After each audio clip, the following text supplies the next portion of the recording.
Hey y'all, welcome back to Johnson Branch Farm, and I'm out here today working in the greenhouse. And a few months ago I had showed you how we put together this 10 by 12 Harbor Freight greenhouse, and since then we've done a few modifications to it just to improve on it and make it better. Overall, we are so happy with this greenhouse. I priced out trying to build them. We have tried building them in the past, priced out the polycarbonate and the metal framing, and we could not have done this for what we paid for this kit. But that being said, there were some things that needed to be done with it to make it better. For example, the vents in the top of the greenhouse, no matter how hard we tried, now this is just us, we could not get them to stay closed. So my husband screwed them in. We added our own vent to it. And first thing in the morning, I just come over, open the doors, open the vent, and it cools it down anywhere from 10 to 20 degrees. Sometimes when I come in here, it's almost to 100, but once I open the vent, once I open the doors, I can usually get it around to 80, 85. Another thing we did was we added posts around the perimeter of the greenhouse and screwed the frame to those posts to anchor it to the ground. I was out here working in it one day and it had started to storm and the winds picked up and the front of the greenhouse kept popping up. So that was not good. That was not okay. That remedied the problem. Also, where the front of the metal frame came together, it was wanting to kind of bow out. We added some wood there just to kind of make that support a little stronger, and that has worked wonderful too. All of these things I've mentioned so far has cost us less than $10. I think the only thing we had to pay for was the vent, and that was $8 at the store. All of the other wood, we just used spare wood that we had laying around. But that brings me to the most expensive and the biggest thing we had to do to improve this greenhouse, and that was add shelves. It did not come with any sort of shelving units with it. We could have bought additional shelving units, but for the price we would have paid, we knew we could do it cheaper. So we purchased about $75 worth of lumber, some 2x4s, and my husband made a frame. I bought closet shelving off of Marketplace, and we just kind of laid that shelving on top of there on the frame that he built, and that allows the water to fall through. Water doesn't pool up when I water things and things splash and gets dirty. It filters through, and I spent $30 for a whole lot of them, and we had enough to do the shelves and then some. So once we made those modifications to it, the whole flow of the greenhouse and the whole cooling system of the greenhouse really seemed to come together, and we could not be more pleased with the way it's turned out. Things are growing great in them. The temperature has been outside in the 70s and 80s, and like I said, it's hitting about 100 degrees, but it's cooling it back down at night, so it seems to be holding the right temperature. Pepper plants are starting to sprout. Tomato plants are thriving. Kale's thriving.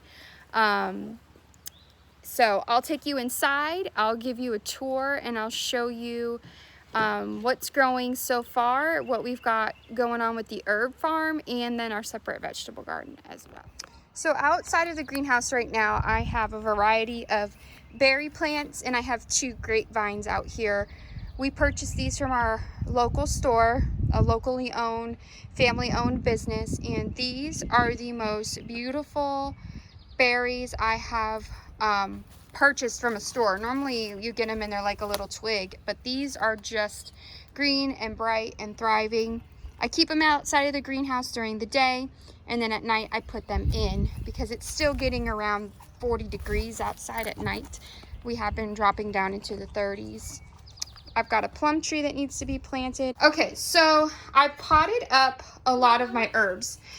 I used the soil blocker, which I still am a huge fan of. I love the soil blocker. But these herbs were getting too big for the blocks, and I noticed they were starting to be affected by it.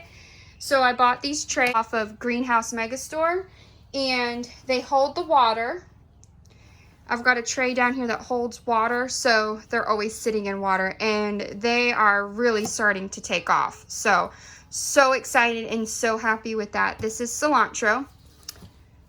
I bought these trays to put the soil blocks in because I was using these daisy trays, and as you can see, things were just drying out so quickly. This is lavender, and I was not really expecting it to do well. And lavender here is pretty hard to grow. So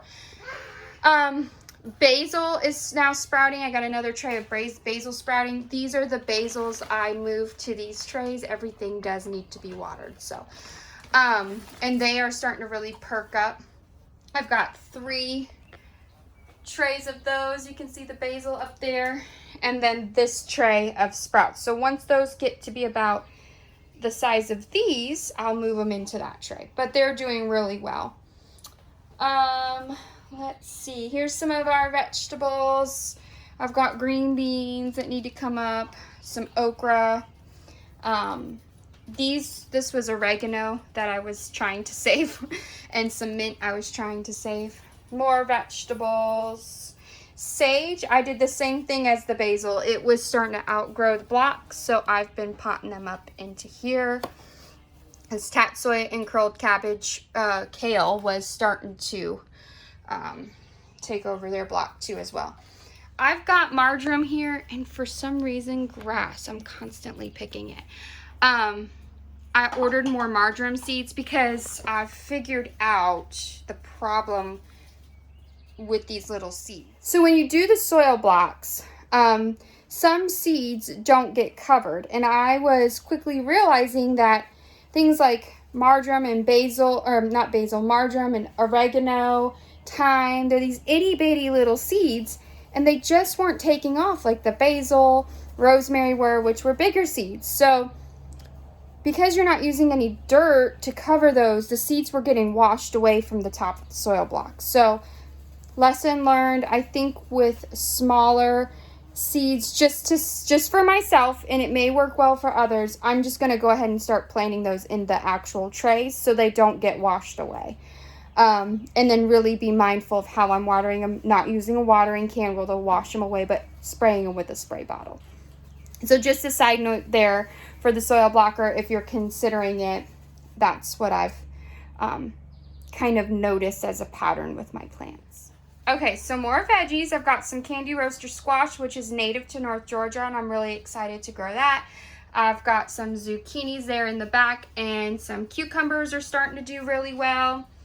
Rosemary's looking I'm hoping once I move them to these kind of trays, I'll get a better growth rate. They'll really start taking off. I got a little chamomile sprouting and some micro tomato plants. I'm excited to grow those and see if those will do well at the market. I've got a candy roaster that needs to be moved over to a cup, and a green bean as well. Again, if I could do it all over again, I would not have put big things like this in such a small soil block. I would have done either these or invested in a bigger soil blocker. Let's see, yarrow's starting to sprout up. Again, I've got some tomatoes and another cucumber looking good. I've got some bell peppers in the back starting to come up. Parsley's looking okay. Bee balm's starting to come up. My sage is just loving it. They're really starting to take off. I'm going to pot up these tomato plants. And I'm going to switch everything over from the daisy trays to the actual trays like this, because they hold water so much better with these blocks. I didn't know that. If I'd have known that in the beginning, I would have done this from the beginning.